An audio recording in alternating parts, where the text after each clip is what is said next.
네, 오늘 우리에게 주신 하나님의 말씀은 레위기 10장 8절에서 11절 말씀입니다. 레위기 10장 8절에서 11절 말씀입니다. 제가 가진 성경책으로는 구약 159쪽에 있습니다. 이 하나님의 계시의 말씀을 경청하시기 바랍니다. 여호와께서 아론에게 말씀하여 이르시되 너와 내 자손들이 회막에 들어갈 때에는 포도주나 독주를 마시지 말라. 그리하여 너희 죽음을 면하라. 이는 너희 대대로 지킬 영영한 규례라. 그리하여야 너희가 거룩하고 속된 것을 분별하며 부정하고 정한 것을 분별하고 또 나 여호와가 모세를 통하여 모든 규례를 이스라엘 자손에게 가르치리라. 아멘. 정민식 목사님 나오셔서 율법의 세계 2 술에 빠진 게 죄는 아니잖아 라는 제목으로 설교해 주시겠습니다. 잠깐 기도하겠습니다. 하나님 감사합니다. 귀한 예배 자리 가운데 나와 갔습니다. 이 시간 선포되는 말씀 가운데 전하는 자 듣는 자 모두가 겸손하여지는 시간 되게 하옵소서. 예수 그리스도 이름으로 기도드리옵나이다. 아멘. 할렐루야. 네버 스탑. 아멘. 할렐루야. 감사합니다. 나우스 운동 우리가 참 야심차게 시작을 했는데 올해 코로나라는 사태로 여러 가지 것들이 참 많이 희석되어진 것 같습니다. 좀 안타깝긴 한데 그래도 우리 멈추지 않고 계속해서 앞을 향해 나아가는 나우스가 되기를 소망합니다. 광고상 하나가 빠진 게 있는데요. 보니까 토요일이 8월 1일이 걸려 있네요. 그래서 광고를 좀 생각 못한 것 같습니다. 매월 첫째 주 토요일은 새벽 기도로 드립니다. 아시죠? 네. 뭐지 이 반응은? 그래서 이번 주 토요일 날 저희 청년들이 지난달에도 같이 예배 드렸고요. 하니까 우리 임원 및 리더들, 순장들은 가능한 한 참석해 주시고 청년들 가운데도 첫째 달 토요일 날 함께 기도하고 싶다, 새벽에 기도하고 싶다라는 청년이 계시면 이번 주 토요일 날 5시 반까지 교회로 오시면 됩니다. 함께 새벽 기도 드리고 간단하게 아침 먹고 뭐 이렇게 하루 시작하니까 오시면 될 것 같습니다. 자, 그리고 아까 광고 때도 얘기했지만 8월 중에 놀면 뭐하니 새시주와 여름 예배 이제 제가 유치하게 만들어 봤어요. 그래서 요즘에 놀면 뭐하니 어제도 나왔죠? 본 사람 손 들어볼까요? 놀면 뭐하니 어제? 없어요? 안 봐요? 나만 보는 거야? 네, 여기 보면은 이제 둘이 주아라는 노래가 다시 재조명을 받고 있죠? 둘이 주아, 오, 둘이 주아 이 노래 몰라요? 네. 둘이 주아 이거 수능 금지곡이 됐습니다. 그래서 이 노래가 요즘 다시 주목을 받고 있는데 유치하게 둘이 주아의 영감을 받아서 셋이 주아로 한번 해보자. 그래서 놀면 뭐하니 셋이 주아 여름 예배 기획 중입니다. 그래서 여름 수영회를 지금 뭐 이제 하기가 지금 어떻게 되면 할지를 모르니까 상황이 뭐 된다 그랬다 때가 뭐 일주면 안 된다 그랬다가 왔다 갔다 하고 있지 않습니까? 그래서 그냥 이렇게 한번 예배로 우리가 섬기면은 좋지 않을까 싶어서 계획 중입니다. 그래서 우리 광고사항 좀 한 번 더 말씀드리고 그렇게 여름 예배입니다. 여름 예배를 계획 중이니까 청년들 함께 하면 좋을 것 같습니다. 네. 그래요. 감사합니다. 지난주에 율법의 세계 첫 번째 뭐였죠? 기억납니까? 지난주 설교 제목? 예배에 빠진 게 죄는 아니잖아 라고 제목으로 우리가 말씀을 나눠봤어요. 목사지만 TV와 대중문화를 통해서 참 영감을 많이 받습니다. 부부의 세계에 나왔던 명대사죠. 사랑에 빠진 게 죄는 아니잖아. 이 대사에 또 꽂혀서 묵상하던 중 율법의 세계를 통해서 청년들과 죄에 대한 이야기를 나누면 좋겠다라는 기획 시리즈 설교를 두 번째 시간을 맞이했습니다. 레위기 두 번째 시간입니다. 지난주에 레위기에 대한 얘기를 좀 간단하게 나눴었죠. 레위기가 어떤 책이라고 말씀드렸습니까? 구약에서 여러분들 뿐이 아니에요. 대한민국의 많은 성도님들께서 대부분 읽어하기 힘들어하는 책이 레위기입니다. 특별히 불면증 치료할 때 레위기 추천해 준다고 많이 말씀드렸죠. 그래갖고 잠이 안 오시는 성도님들한테 레위기 추천해 주시면은 불면증이 깨끗하게 치유받는 그러한 보고들이 있는데 그만큼 레위기는 구약에서 우리가 성경 통독을 시작했을 때 가장 좀 읽기 힘들어하는 책. 첫 번째 장벽으로 우리한테 다가오는 책입니다. 레위기를 읽다가 통독 못하겠다. 올해도 구약, 신약, 성경 통독은 포기해야겠다라고 생각을 하게끔 만드는 책이죠. 근데 레위기라는 책에 대한 이해를 올바르게 해야 된다고 지난주에 말씀드렸어요. 그죠? 왜 그러냐면은 우리는 사실 신약의 시대를 넘어서서 성령의 시대를 살아가고 있지 않습니까? 구약, 신약, 그리고 우리는 성령의 시대를 살아가고 있어요. 성령의 시대가 도래하기까지 어떠한 일들이 있었는지, 예수님이라는 그리스도로 오신 예수라는 인물이 어떠한 역할을 통해서 우리에게 성령의 시대를 열어줬는지에 대한 이해를 통해서 우리는 지금 신앙생활을 해가고 있단 말입니다. 예수님께서 대속하신 십자가의 사역, 십자가의 은혜, 그런 것들 얘기를 우리 많이 알고 있어요. 근데 예수님께서 십자가에서 대속제물로 돌아가신 거에 대한 의미가 어디서 출발된 거냐면은 바로 구약에 나오는 이 레위기에서 출발되는 거라고 말씀드렸습니다. 그래서 구약하면은 우리가 가장 먼저 떠오르는 이미지가 율법이에요. 율법. 율법의 시대라고 보통 알고 있잖아요. 그 율법이라는 것을 생각했을 때 대표적으로 떠오르는 인물은 누군가? 모세라고. 그 모세라고 했을 때 모세가 쓴 성경이 뭐예요? 모세오경이죠. 창출 레민신이라고 보통 얘기들을 하는데 이 모세오경 중에서도 이 레위기는 창출 레민신 5가지 책 가운데 정 가운데에 위치되어 있을 만큼 모세오경의 핵심, 모세오경의 정수라고 할 수 있는 아주 중요한 의미를 갖고 있는 책이란 말이에요. 레위기는 우리가 지루한 책이라고 많이 알고 있지만 모세오경의 흐름 속에서 레위기가 어떠한 역할을 차지하고 있고 어떠한 의미를 주는지를 생각해 본다면 결코 그렇게 가볍게만 여길 책, 과거의 산물, 고리타분해, 레위기 보면 너무 지겨워, 제사야기 지금 알아서 뭐해, 그 시대에 나온 율법과 규례들 우리가 지금 알아서 뭐 어쩌자는 거야 라는 생각으로 받아들일 수 있겠지만 그렇게만 생각할 책은 아니라는 거예요. 이걸 올바르게 이해했을 때 예수님께서 복음서를 통해서 신약의 시대를 통해서 이루신 그분의 사역의 의미를 좀 더 깊이 이해할 수 있고, 그랬을 때 우리 마음 가운데에 좀 더 신앙의 근본들을 잘 자리 잡게 되는 중요한 의미의 첫 걸음이라는 겁니다. 유대인들은 아이들을 양육할 때 가장 먼저 가르친 책이 레위기래요. 그러니까 레위기를 지금도 그 사람들은 중요하게 생각한다는 겁니다. 근데 이 레위기를 이제 딱 폈을 때 사실 우리가 근데 성경 볼 때 말이에요. 그렇잖아요. 창세기부터 어디까지가 읽기가 쉬우냐면은 출애굽기 한 19장까지가 읽기가 쉬워요. 출애굽기 한 19장까지. 그 정도까지가 읽기가 쉬워요. 왜 그래? 성경을 읽어봤어야지 알지. 여러분들 창세기부터 출애굽기 19장까지 읽어본 사람 손 들어보세요. 한 명도 없어요? 네. 있겠지. 한두 명은 있겠지. 여러분들 성경을 읽으면 알겠지만 창세기에는 재밌어. 왜 재밌어? 이야기 같거든. 이야기 흐름이 있어. 그래서 모세 얘기 나오고, 모세 얘기는 아니죠. 저기 뭐야. 노아 얘기 나오고, 아담 얘기 나오고, 아브라함 얘기 나오고, 그죠? 이삭 얘기 나오고. 인물 중심으로 그 사람의 서사 스토리가 있기 때문에 막 옛날 이야기 보는 것 같기도 하고, 보는 재미가 있어요. 다음에 어떻게 이야기가 흘러갈까 궁금해지기도 하고. 창세기는 재밌다니까?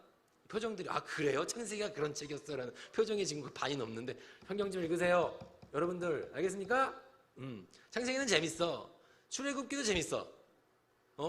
창세기에서 끝난 이야기가 출애굽 자연스럽게 이어져 가는데 요셉 이야기로 끝나잖아요. 창세기가 요셉 이야기로 끝나고 나서 이제 모세 이야기로 넘어가는 게 출애굽기라고요. 근데 모세가 이스라엘 백성들 어떻게 인도했는가가 이제 출애굽기 처음에 나와. 그래갖고 막 바로랑 막 맞짱 뜨는 거 나오잖아요. 그래갖고 막 10가지 재앙 막 내리고 바로가 막 말 안 듣고 결국에는 막 장자가 막 이렇게 막 해갖고 그래 너희들한테 설교하는 맛이 있어. 다 처음 듣는 얘기인 것 같은 표정들. 네.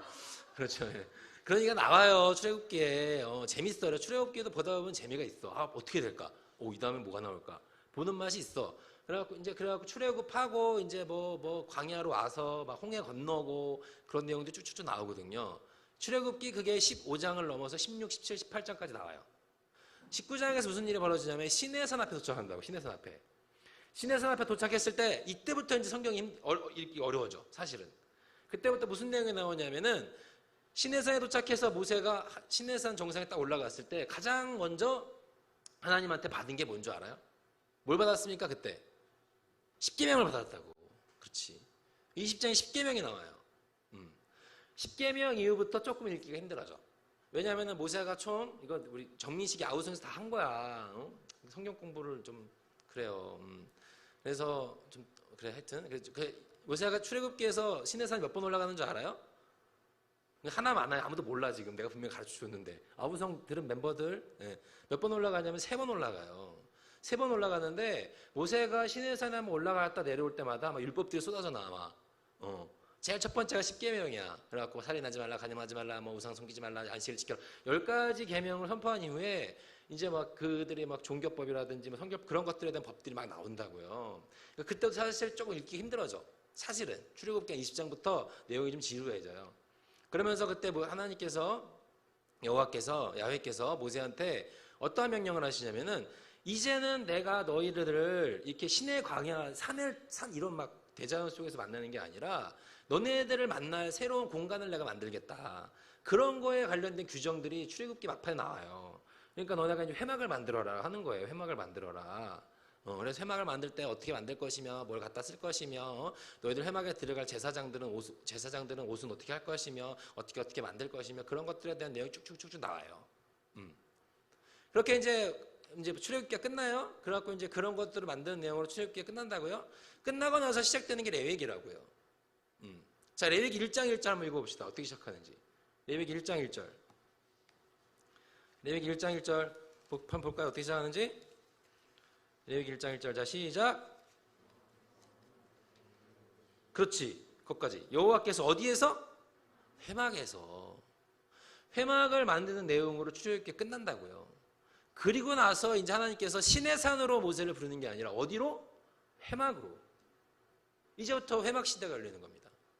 여호와께서 회막으로 모세를 부르시고, 자, 회막으로 모세를 부르셨어. 회막을 만든 이유가 뭐야? 그럼 왜 만드셨어? 거기에서 뭐 하라고? 제사 지내라고. 거기에서 이제 예배 드리라고. 나한테 이제 니들이 제사를 지내라. 나한테 예배를 드려라. 라고 회막을 만드시고 회막으로 모세를 부르시고 이제 모세한테 너네들 나한테 예배 드릴 때 말이야. 예물을 드릴 때 말이야. 이러해서 준비를 해서 예물을 드리렴이라고 하나님께서 말씀을 하신다는 거예요. 그게 바로 레위기에 등장하는 첫 번째 이야기라고 말씀을 드렸죠. 그게 지난주에 했던 설교예요. 그래서 첫 번째가 제일 중요한 게 뭐였다? 예배였다. 예배의 첫 출발점이 레위기였다. 여기에서 드리는 제사와 관련된 내용들이 지금 우리가 드리는 예배까지 흘러오게 된 역사 속에 있는 것이다. 라는 내용이 잠깐만 죄송해요. 내 손수건 어디냐? 어디 갔지? 미안해요. 여기 있구나. 죄송해요. 아이씨. 네. 손수건이 필요한 사람이라서 네. 그 내용이었습니다. 레위기 내용 첫 번째가 이제 회막을 만들었으니까 제사를 지내. 내용이 지난주까지 우리가 했던 예배와 관련된 내용이었어요. 자, 이제 제사를 지내라는 얘기가 7장까지 등장합니다. 그래서 그들이 이제 그렇게 하나님께서 그냥 제사를 지내라고 하고 모른 척 하신 게 아니고 어떻게 제사를 지내라라고 5가지의 제사에 대한 얘기를 했다고 말씀을 드렸죠. 제사에 관한 규례가 선포된 이후에 8장에서는 이제 뭘 하냐면은 제사를 지내려면 누가 필요해? 예배를 드리려면. 자, 우리도 지금 예배를 드리고 있지만 예배를 드릴 때 우리가 필요한 게 뭐가 있어요? 일단은 목사가 필요하겠지. 또 누가 필요해? 주로 차이나 필요하겠지. 또 누가 필요해? 기도할 사람 필요하죠. 이런 이제 예배를 만들어 가는데 기본적으로 필요한 구성원들이 있다고요. 마찬가지로 제사를 드리려면 누가 필요해? 제사장이 필요한 거예요. 그러니까 이제 8장에서는 뭘 하냐면은 제사장들을 위임을 해. 제사장들을 세워라. 이제 제사 지내야 되니까 제사 지낼 그 절차를 진행할 사람들이 필요하니까 제사장들을 세워라. 제사장을 8장에 세웁니다. 9장에서 뭐가 나와요? 레위기 9장에서 제사장들에 의해서 최초로 제사를 드려지는 제단이 가동이 되는 거예요. 드디어 회막이 가동이 되기 시작하는 거야. 회막에 들어왔을 때 뭐 번제단이 있고 거기에서 뭐 이제 짐승 각을 뜨고 뭐 그런 게 있거든요. 태워서 향기를 올려 보내고 뭐 그런 게 있습니다. 그런 걸 하는 겁니다, 이제. 드디어 레위기 9장에서 첫 제사를 올려 드렸어요. 그 제사, 하나님의 불이 내려와서 제물을 태우는 거에서 절정을 이뤄요. 이게 9장에서 나오는 내용입니다. 9장 소제목, 여러분 본 성경을 보면 알겠지만 9장 소제목에 나와요. 아론이 첫 제사를 드리니 라고 나옵니다. 그래서 뭐 이제요 9장 23절에 보면은 모세와 아론이 회막에 들어갔다가 나와서 백성이 축복한 여호와의 영광이 온 백성에게 나타나며 그렇죠.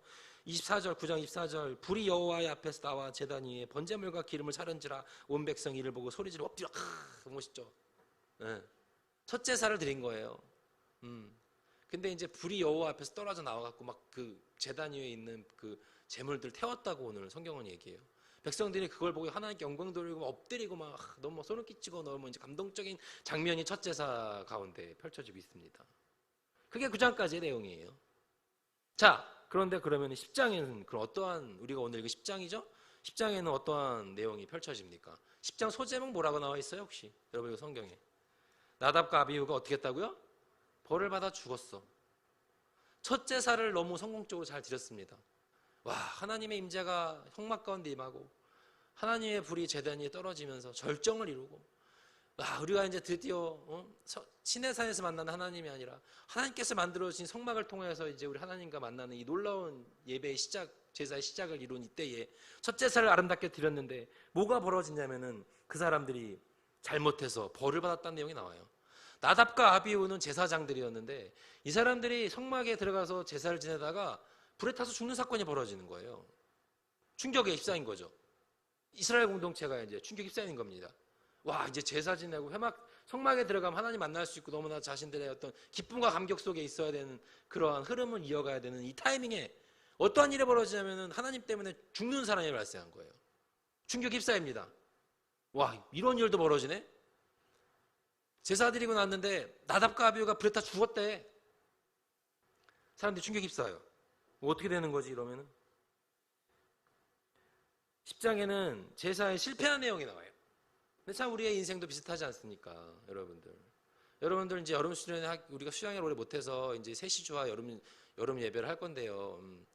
이제 우리가 예배 그렇지 않습니까? 우리가 크게 은혜를 받거나 예배 가운데 내 마음에 큰 감동을 느끼거나 뭔가 막 이렇게 막 도전받는 때가 오고 나면은 그 이후에 여러분들 예를 들어 수양회가 끝나고 났다, 아니면 집회 속에서 내가 큰 은혜를 받았다.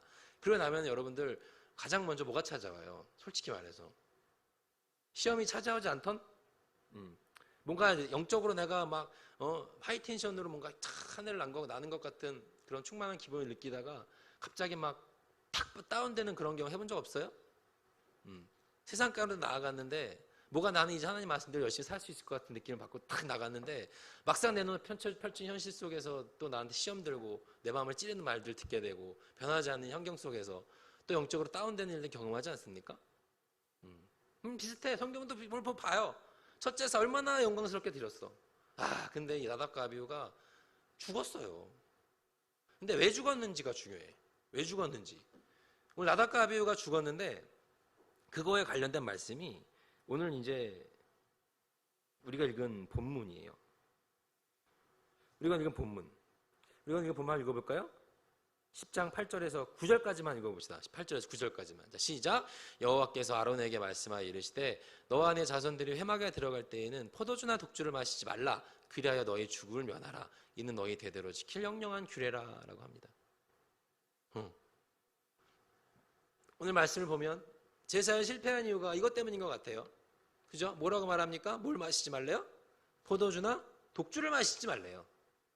너네 이제 회막에 들어갈 때 야, 술 마시지 마 라고 하나님께서 말씀하시는 거야. 술 먹지 말아라. 그러면은 그런 생각이 들 법합니다. 술 먹어서 예배를 망쳤구나. 술 때문에 하나님께서 노하셨구나 라고 생각할 수가 있어요. 교회 공동체에서 이 말씀을 가지고 음주라는 거에 대한 규정으로 많이 사용해 왔죠. 봐라, 레위기에 나오지 않냐. 술 먹고 예배 드렸다가 죽었다 사람이. 음주를 멀리 해야 된다. 술 마시지 마라. 라는 말씀으로 이 구절을 많이 해석해 왔어요. 음주 절대 하지 마 라는 말씀으로. 율법 핵심, 구약의 정수라고 할 수 있는 레위기에 처음으로 등장하는 음주와 관련된 규례가 바로 이거예요. 마시지 마라. 이거 우리들한테 사실 어필되어 있어요. 술, 음주, 교회에서 늘 첨예하게 대립되고 늘 이어져 오고 있는 주제죠. 우리는 이 음주라는 문화를 어디까지 받아들이고 어디까지의 범주 안에 두어야 할지, 어디까지를 규제의 범주에 두어야 할지, 그리고 그렇게 해야 되는 근거는 뭔지 여러분들은 늘 고민합니다. 근데 문자적으로 오늘 말씀에서 분명 음주에 대해서 적극적으로 규제해요. 마시지 말라고 합니다. 절대로 먹지 말라고, 입에 대지 말라고 합니다. 그것은 구약의 첫 제사, 첫 예배를 드리는 과정의 끝에 선포된 규례라고 봤을 때 어쩌면 제사의 실패, 예배의 실패를 음주 때문에 그렇게 되었다고 보는 견해들도 존재하기 마련이에요. 또 그런 의미로 이런 구절이 사용되어져 왔어요. 근데 과연 그렇습니까? 과연 그러합니까? 그러려면 말씀을 좀 자세히 봐야 돼요. 면밀히 볼 필요가 있어요. 10장 1절 2절입니다. 한번 봅시다. 레위기 10장 1절 2절. 자, 시작. 아론의 아들 나답과 아비후가 각기 향로를 가져다가 여호와께서 명령하시지 아니하신 다른 불을 담아 여호와 앞에 분향하였더니 불이 여호와 앞에서 나와 그들을 삼키매 그들이 여호와 앞에서 죽은지라. 우리가 오늘 읽은 10장 8절에서 11절 말씀의 규례를 본다면 마치 음주 때문에 예배가 잘못된 거, 음주 때문에 하나님께서 노하셨다고 우리가 생각할 수 있을지 모르겠지만 이야기의 흐름과 맥락 속에서 본다면 그게 결정적이진 않았어요. 음주가 결정적이진 않았다고. 오늘 뭐래요? 10장 1절에 뭐 때문에 죽었대요? 다른 불을 들여서 죽었다가 나와요. 나답과 아비후가 향로를 가져다가 여호와께서 명령하지 아니하신 다른 불을 드리매 라고 나오지 않습니까? 10장 1절에. 그래서 나답과 아비후가 죽었대요. 그런데 이 사람들은 다른 불을 드린 거, 하나님께 정하신 규례와 규정대로 행하는 것이 가장 중요한 그 순간에 이 사람 다른 불을 들었다는 거야. 정확하게 모르지만 상상력을 동원해서 한번 우리가 해보는 거예요. 나답과 아비후가 좀 아니하지 않았나 생각을 해보는 겁니다. 아이, 불 다 똑같지 뭐, 이거 뭐 이 불이나 저 불이나. 하나님께서 명령하신 불 뭐 귀찮잖아. 지금 만들기가 귀찮으니까 여기 있는 것 같아 대충 쓰자. 그랬던 게 아닌가 하는 생각을 해보는 겁니다. 근데 이 사람들이 그렇게 아니하게 생각하게 됐던 것, 그것이 아마 음주 때문이라고 판단했던 것 같아요. 이 이스라엘 공동체에서 쟤들이 술 먹고 판단력이 좀 흐트러졌나 보다. 제가 쟤들이 조금 그러니까는 술 먹고 이제 음주 때문에 조금 정신력이 흐트러졌나 보다. 그래서 얘들이 원래 드려야 될 불을 드려야 되는데 다른 불을 드려서 이렇게 됐나 보다. 그것이 직접적인 영향은 아니지만 간접적인 영향을 미쳐서 이 사람들이 잘못된 불을 드린 것에 대한 원인이 거기에 있지 않았나라고 이스라엘 공동체가 판단했던 것 같아요. 이 아니한 생각. 근데 잘 생각해 보세요, 여러분들. 이게 되게 중요한 순간이에요. 왜 중요해요? 지난번에 내가 3주 전인가 4주 전인가 얘기했던 거 기억납니까? 여러분들 신앙의 유산에 대한 얘기 했었죠. 여러분들 내가 이집트 피라미드 갔던 얘기 해줬잖아요. 낙타 잠시 사건 납치당한 얘기 해줬잖아요. 거기 이집트의 그 놀라운 찬란한 문화유산, 피라미드, 카르낙 신전, 룩소에 가면 엄청나게 지금도 펼쳐져 있는 그들의 문화, 찬란한 이 애굽 시절에 만들어 놓은 문화유산이에요. 대단해요. 지금보다 대단해요. 엄청나게 어마어마한 그 신전들이 있다고요. 지금 이스라엘 이 백성들이 이 애굽이라는 그 이집트에서 몇 년을 살았다고? 출애굽기 할 때까지? 몇 년 살았는지 알아요? 400년 살았다고. 400년이라는 시간을 이방 문화 속에서, 우상들을 섬기는 그 문화 속에서 아주 그냥 몸에 아주 익숙한 것처럼 400년을 지낸, 우리나라 지금 일제에서 몇 년? 45년? 그죠? 식민 지배 받았잖아요. 그래도 지금 벌써 해방한 지가 언젠데 아직까지 일제에 잔재 어쩌고 그런 얘기 하잖아요. 우리 45년이었는데도. 근데 400년이라고, 400년. 엄청 뿌리 깊게 박혔을 거야. 막 이방 문화들이. 이집트의 그 찬란한 피라미드, 카르낙 신전, 엄청난 문화유산 속에서 수백 년의 시간을 지나온 이후에 처음으로 드린 예배라고요. 수백 년의 시간을 지나온 이후에 처음 드린 예배. 어마어마한 물리적 상대성이 있어요. 얼마나 대단하고 얼마나 엄청난 문화유산 수천 년 동안 남겨놨는데 그 엄청난 문화유산을 벗어나서 수백 년 동안 인해 박혀있던 신앙의 근본의 뿌리를 뽑아내야 하는 너무나도 소중하고 너무나도 중요한 순간에 드려진 예배였다는 겁니다. 그런데 그들은 그런 자리에 나옴에 있어서 무슨 이유에서인지 모르게 잘못된 불을 드렸다고 나와요. 잘못된 불을 드렸다. 하나님께서 규정하지 않은 형태의 예배를 드리고 있다는 거예요. 아까도 말했지만 그거에 영향을 미친 것이 음주라고 판단했던 것 같습니다. 중요한 것은 근데 술을 먹었느냐 먹지 않았느냐가 아니에요. 오늘 말씀에서 제일 중요한 거는 단지 음주를 했느냐 했지 않느냐가 중요한 게 아니라고. 그게 중요하지 않아요. 지금 이렇게 중요한 예배를 드림에 있어서 너무나도 안이했다는 것, 긴장감이 없었다는 것, 간절함과 중요성을 인식하지 못하고 있었다는 것, 그 규정들을 어기고 있었던 그 중심이 문제였다는 거예요. 그 중심. 예배로 나아가는 데 있어서 그 중심이 문제였다는 거예요. 마셨느냐 마시지 않느냐는 중요하지 않아. 그렇잖아요. 우리들도 그렇잖아요. 여러분 물리적으로 비교해 봤을 때 여러분들도 그렇잖아요. 여러분들 6일 동안 지금 밖에서 세상에 살다가 오늘 교회 왔잖아. 그죠? 뭐 중간중간에 또 우리 교회 나와서 지방령처럼 상주하는 애들이 있어요. 예. 거기 나랑 동급으로 출근한 애들이 있거든요. 오면 나한테 인사해. 목사님 출근했습니다. 갈 때 또 인사해. 목사님 들어가 보겠습니다. 직원인 줄 알았어. 그런 애들이 있어요. 예, 있는데 그런 애들 말고는 여기 있는 사람들 거의 뭐 7, 8알은 거의 6일 동안은 이제 학교를 갔든 직장생활 하든 밖에서는 이제 생활하다가 교회 온 거 아닙니까? 이 물리적인 시간의 이 차이가 너무 많다고요. 너무 커. 일주일에 한 번 나와서 예배 드립니다. 그리고 예배조차도 한두 시간 그냥 와서 앉아있다 가야지. 주일이니까 집에서 엄마 등살에 못 이겨서 아니면 내가 해오던 거니까 습관 때문에. 그렇게 왔다가 돌아간 청년들도 많다고요. 물리적인 시간으로 우리가 어떻게 세상의 문화를 이겨낼 수 있습니까? 수백 년 동안 너무나도 긴 시간 동안 신앙과 정신 중심에 박혀있던 그들의 이방 문화, 우상신을 섬기는 예배와 제사가 익숙했던 그들의 근본, 뿌리째, 송두리째 지금 바꿔내야 하는 시대적 사명을 감당해야 되는 거야. 이 레위기는. 모세에게 있어서 그건 정말로 전쟁가도 같은 예배였던 것 같아. 그랬을 것 같아. 노원하고 처절하게, 간절하게 드리는 예배가 될 수밖에 없었던 것 같아요. 이 시대를 살아가는 청년 여러분들은 어떻습니까? 우리도 물리적으로 상대가 되지 않는 시대적 상황을 크리스천으로서 믿는 자로서 세상을 살아갑니다. 우리는 어떻게 그 세상의 문화를 이겨냅니까? 우리의 중심과 우리의 마음은 어떻게 하나님 앞에 간절함과 소중함을 갖고 나가고 있습니까? 단지 술을 먹었느냐 먹지 않았느냐보다 중요한 것은 우리가 더 처절하게 전심으로 내 전인격과 내 삶으로 부딪혀내야 하는 것들, 세상의 만몬 속에서 어떻게 내 신앙을 지켜내야 할 것인지에 대한 신실한 몸부림이에요. 처절하고 절실한 외침이 있어야 하는 것입니다.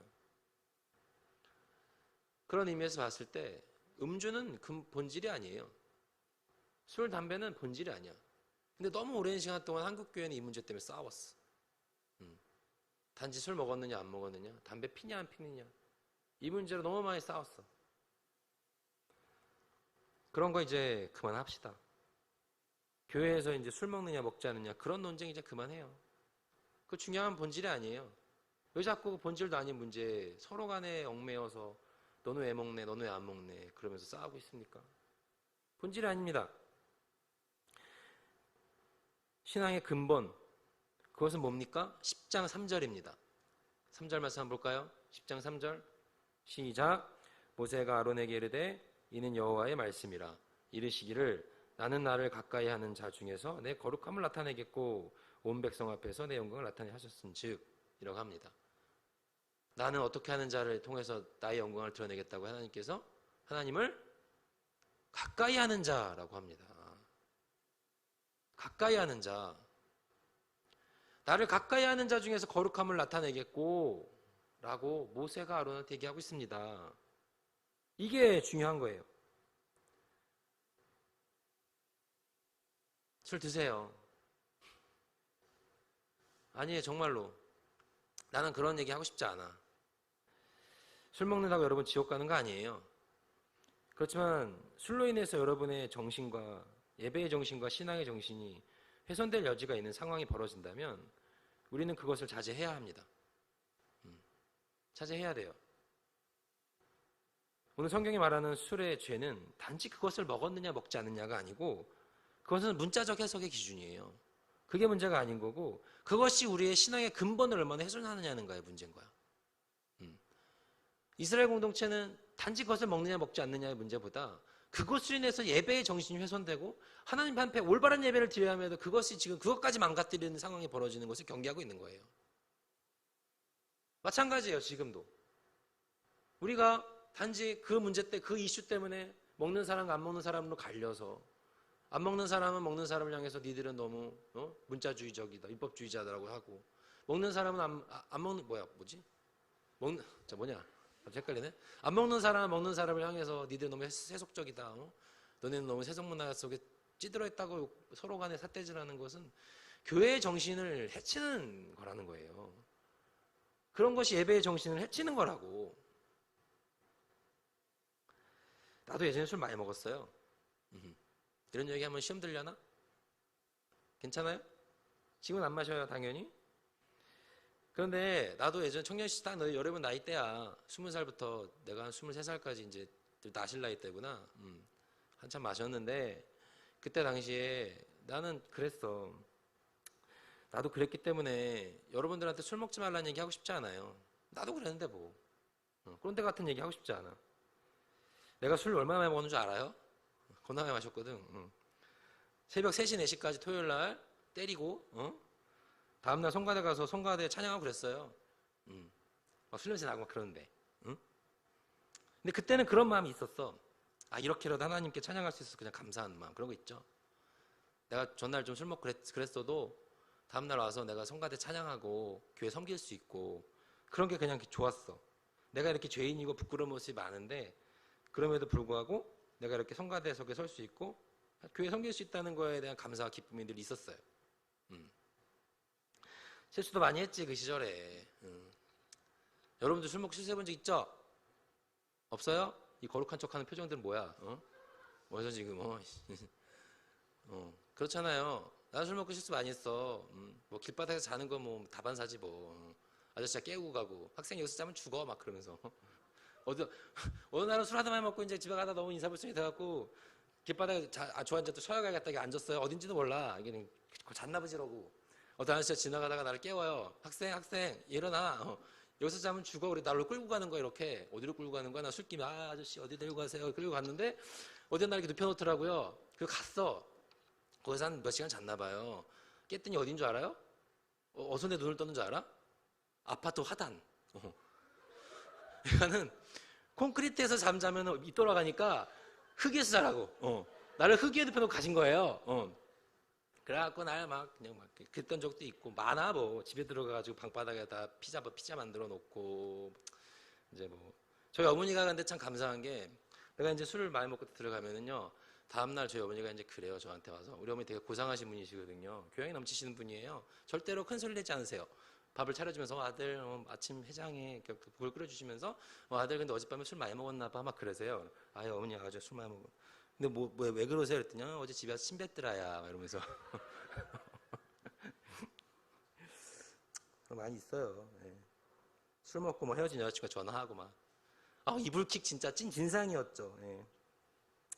근데 난 참 지금도 감사한 거는 그렇게 내가 술을 먹고 교회 가고 그래도 교회 어른 중에서 그 누구도 나한테 손가락질하는 어른들은 없었어요. 너 그런 식으로 신앙생활하냐? 이 자식아 젊은 놈이. 응?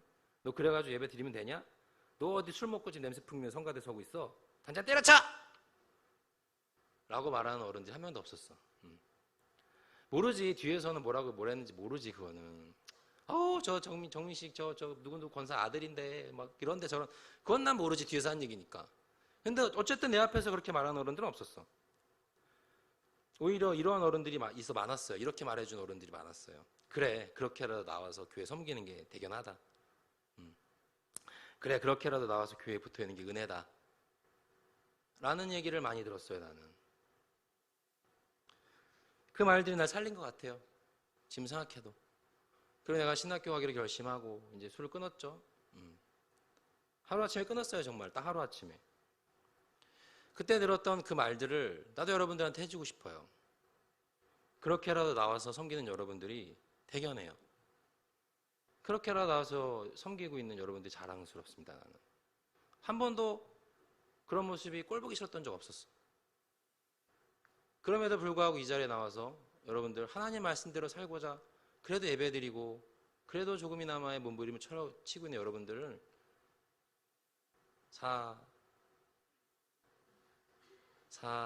사교성이 많다고 해줄게요. 네. 여러분들 하나님께서 여러분들을 사랑스럽다고 생각하실 것 같아요. 저는 그렇게 생각합니다. 여러분들이 그렇지만 분명히 알아야 할 것은 그 일로 인해서 교회의 정신과 공동체 예배의 중심이 훼손받는 일이 벌어진다면, 즉 하나님을 가까이 하는 일에 장애를 받는 상황이 벌어진다면 조심할 필요는 있어요. 조심할 필요는 있습니다.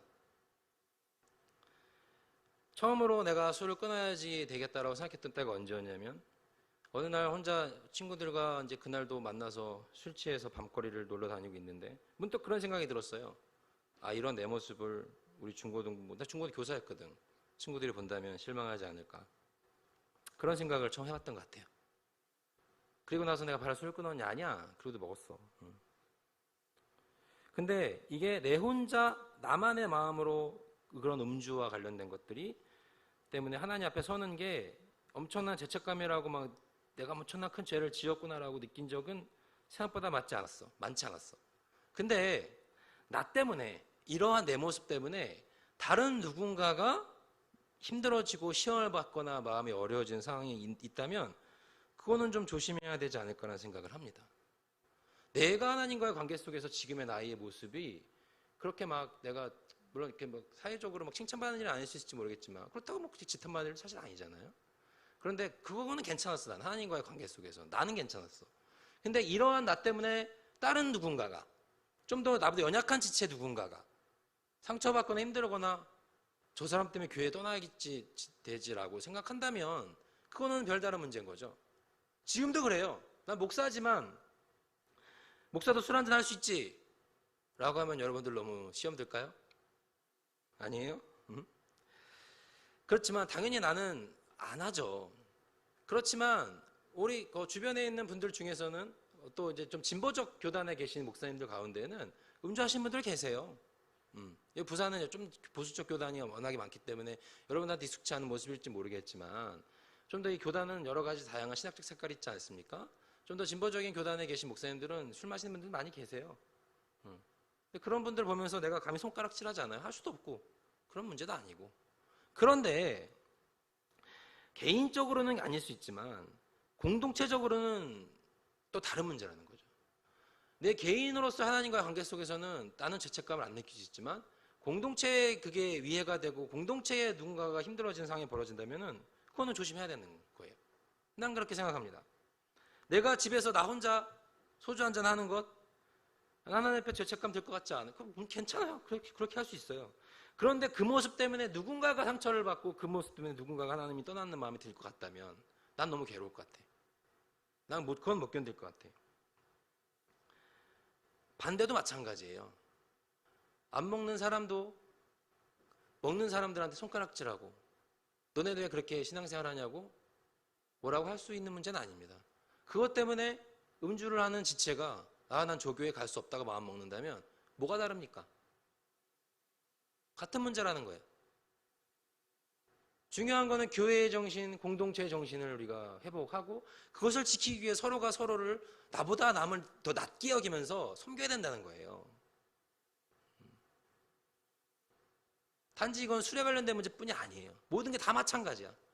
나랑 생각이 다르고 기준이 다르고 나랑 뭔가 다른 모습을 보이는 지체들이 나타났을 때 손가락질하고 너네 그렇게 행동하냐, 너는 왜 그렇게 말하냐고 얘기하기보다는 공동체를 생각했을 때 어떠한 마음으로, 어떠한 사랑으로, 어떠한 하나님께서 나에게 주신 그러한 성령의 감동으로 그 사람들을 대할 것인지를 고민해야 된다는 겁니다.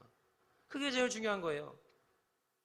율법이라는 것, 제 잣대, 내가 만들어 놓은 나만의 율법이라는 잣대로 판단하고 정죄하고 저 사람은 왜 저래? 저 사람은 저렇게 행동해? 라고 말하는 게 중요한 게 아니고 어떻게 하면 좀 더 아름다운 공동체를 만들어 가기 위해서 좀 더 다른 지체들, 나와 좀 다른 지체의 모습이 보일 때 어떻게 그것을 내가 은혜로 안아줄 수 있을지, 어떻게 내가 그 모습을 사랑으로 좀 더 이해해 줄 수 있을지를 고민하는 모습이 된다는 거예요. 그 가운데 음주도 포함될 수 있다는 겁니다. 교회 공동체 안에서 그런 걸로 이제 그만 싸워요. 먹지 않는 사람도 먹는 사람도 정죄하지 마세요. 서로. 먹는 사람도 또 그렇다고 너무 당당하게 하지 마세요. 서로가 조금씩 조심스러워 합시다. 서로가 서로를 나보다 남을 더 낮게 여기는 마음으로, 더 높게 여기는 마음으로 서로. 안 먹는 사람이 먹는 사람을 대할 때도 조심하고 먹는 사람이 안 먹는 사람을 대할 때도 조심하고 서로 배려하고 존중하는 것이 공동체의 정신입니다. 나의 말과 나의 행동으로 인해 누군가가 상처받고 누군가가 시험에 들어서 공동체를 떠나고 싶어하는 마음이 들게 한다면 그것은 서로가 서로를 조심해야 되는 겁니다. 가장 중요한 것은 그 안에 예배의 정신, 하나님과 가까워지는 것, 하나님과 얼굴을 마주하는 것이 즐거운 일. 오늘 레위기 10장 3절에서 모세가 말하고 있지 않습니까? 아론에게 나는 나를 가까이 하는 자 중에서 내 거룩함을 나타내겠다 라고 모세는 이야기합니다. 나답과 아비후는 아마도 그러한 모습이 좀 부족하지 않았나, 아니한 생각으로 예배를 드리지 않았나. 그러니까 아무 생각도 없이 다른 불을 올린 거죠. 정말로 그 마음 가운데 온전하게 하나님 앞에 내가 예배를 올려드리고자 하는 중심이 있었다면 그렇게 쉽게 행동하지 않았을 겁니다. 우리가 그것을 기억해야 합니다. 우리가 세상 속에서 가꾸고 지키고 만들어야 할 율법의 정신, 결국 율법의 정신도 사랑이에요. 율법은 하나님께서, 내가 이 얘기 참 많이 했는데, 하나님께서 우리 인간들의 삶을 통제하고 제한하고 옥죄기해서 주신 게 절대 아니라고요. 아까도 말한 것처럼 수백 년의 이집트에 종살이했던 이스라엘 백성들의 근본부터 바꿔야 했던, 하나님의 백성으로 살아가기를 바랬던 그분의 사랑의 마음에 담긴, 좀 더 사람답게, 이젠 좀 더 나의 택한 백성들답게 다운 모습으로 성장할 수 있게끔 제시해 주셨던 사랑의 기준과 사랑의 규례들이었다는 겁니다. 술에 빠진 건 죄가 아닐 수 있습니다. 그렇지만 그로 인해서 하나님과 멀어지고 그로 인해서 공동체에 균열이 생긴다면 그건 우리가 좀 더 고민해 봐야 합니다. 조심스럽게 돌아봐야 합니다. 우리가 하나님께서 말씀하신 율법의 정신을 기억하는 나우스가 되고 소망하고요. 여러분 세상 가운데 나아갈 때도, 또 공동체 가운데서 우리들이 서로 섬길 때도 이러한 율법의 정신, 사랑의 마음으로 나아갈 수 있는 나우스 공동체 될 수 있기를 간절히 소망합니다. 아멘. 기도하겠습니다. 하나님 감사합니다. 오늘도 저희 함께 모여 주님 앞에 예배로 나아갔습니다. 하나님, 무언가를 했느냐 하지 않았느냐 라는 거에 대한 율법적 기준이 아니라, 하나님 어떠한 상황이 벌어졌을 때 그것을 어떻게 하나님의 마음으로 바라봐야 할지, 어떠한 마음으로 그것을 해석해야 할지를 고민하는 그런 청년들이 될 수 있도록 인도하여 주시옵소서. 그래서 내 안에, 내 머릿속에, 나의 삶 가운데에 정해져 놓은 나의 기준으로 누군가를 향해 손가락질하는 것이 아니라 서로가 서로를 나보다 더 낫게 여기며 서로가 서로를 나보다 더 좋게 여기며 사랑의 마음으로 이해하고 보듬을 수 있는 나우스 공동체 될 수 있게 하여 주시옵소서. 예수 그리스도의 이름으로 기도드립니다. 아멘. 함께 찬양합시다.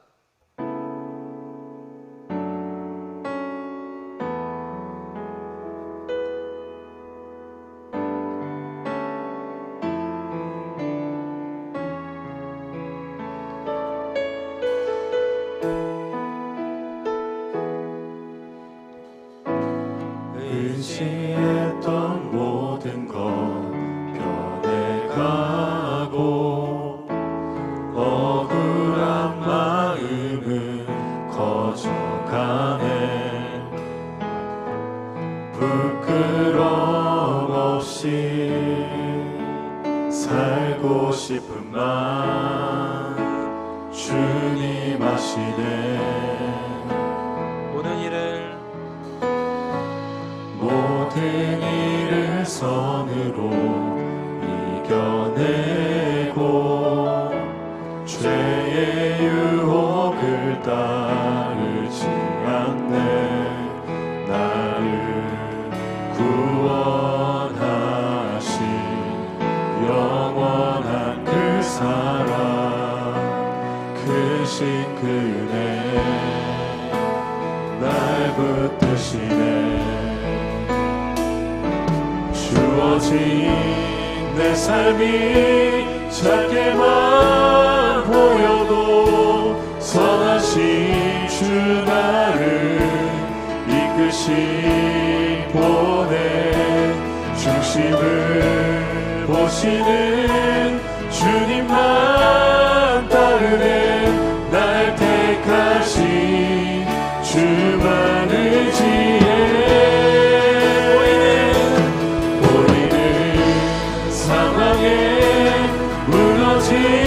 무너질지라도 예수는 여기 나를 붙드네. 보이지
가까워질지라도 예수는 여기 나를 붙드네.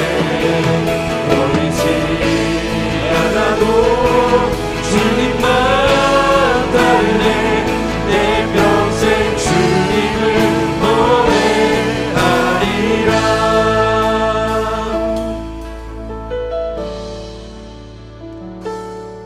이 시간 기도합시다. 두 손을 가슴에 모으시고 함께 기도합시다. 오늘 말씀에서 이야기합니다. 하나님을 가까이 하는 것이 율법의 정신이라고. 결국은 사랑의 마음으로 어떻게 우리가 세상을 바라볼 것인지가 가장 중요합니다. 단지 무엇을 했느냐 하지 않았느냐가 아니라 그런 것들을 바라봤을 때, 그런 현상들을 바라봤을 때에, 그런 일들을 바라봤을 때에 난 어떠한 마음으로 바라보고 있는가, 그것을 기억하는 청년들이 되십시오. 그 가운데 주님을 사랑하는 마음을 담을 수 있는 내가 되게 하여 주옵소서라고 기도하십시오. 모든 것들 가운데 협력하여 선을 이뤄가는 내가 될 수 있게 해달라고 기도하시기 바랍니다.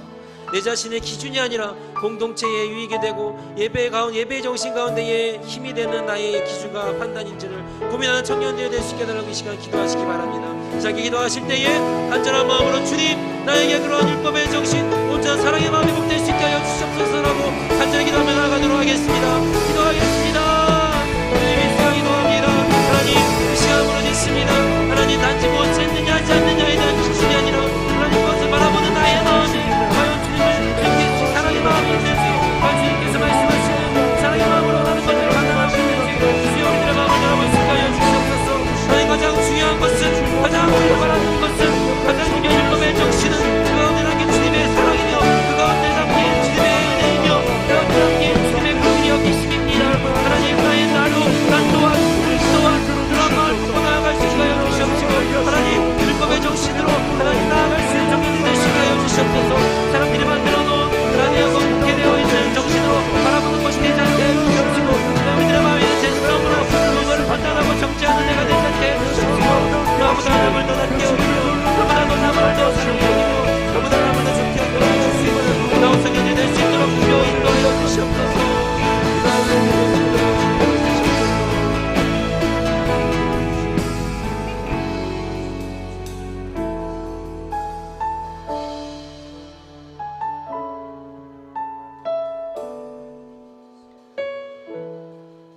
주님, 그렇습니다.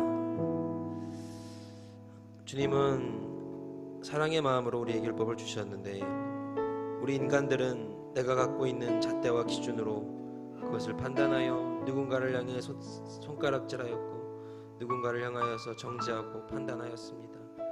하나님, 주님 앞에 우리는 모두 다 동일한 죄인임을 잊지 않게 하옵소서. 무엇을 했기 때문에 더 죄인이고 무엇을 하지 않았기 때문에 난 더 의인이라는 그런 이상한 교만한 마음을 벗어 던지게 하옵소서. 하나님, 주님 앞에서 우리는 모두가 똑같은 죄인입니다. 주님 앞에서는 우리가 주님의 긍휼히 여기심과 주님의 사랑을 구할 수밖에 없는 연약한 존재입니다. 하나님, 그것을 기억하며 나아갈 수 있는 나우스가 될 수 있게 하여 주시옵소서. 그래서 우리 공동체 가운데에 하나님께서 여기시는 긍휼히 여기심과 주님께서 기뻐하시는 은혜의 마음들과 하나님께서 가장 좋아하시는 사랑의 마음들이 넘쳐나는 나우스 공동체 될 수 있게 하여 주옵소서.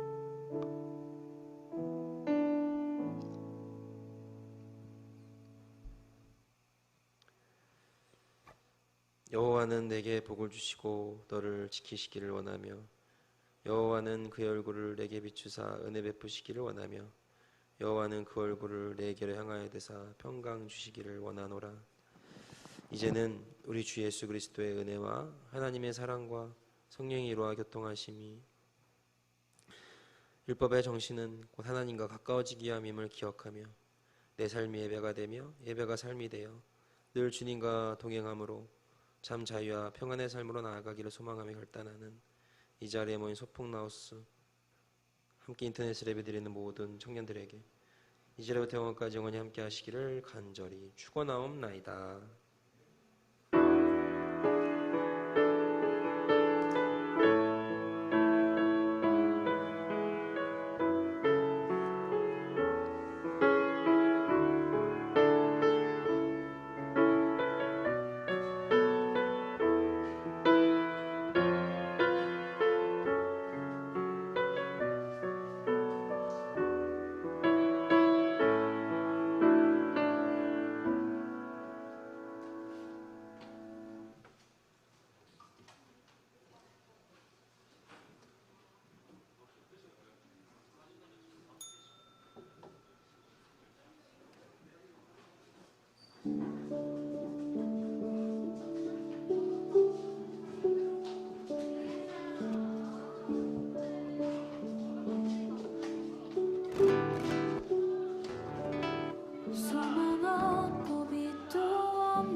찬양하세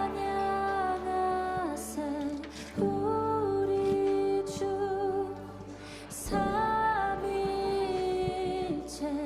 하나님 지극히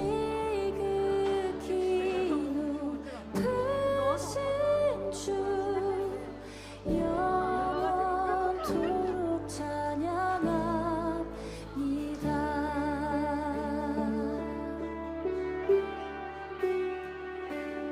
주가 지으신 모든 세상을 구원하려 영광의 주 예수님이 죽음을 택하셨네.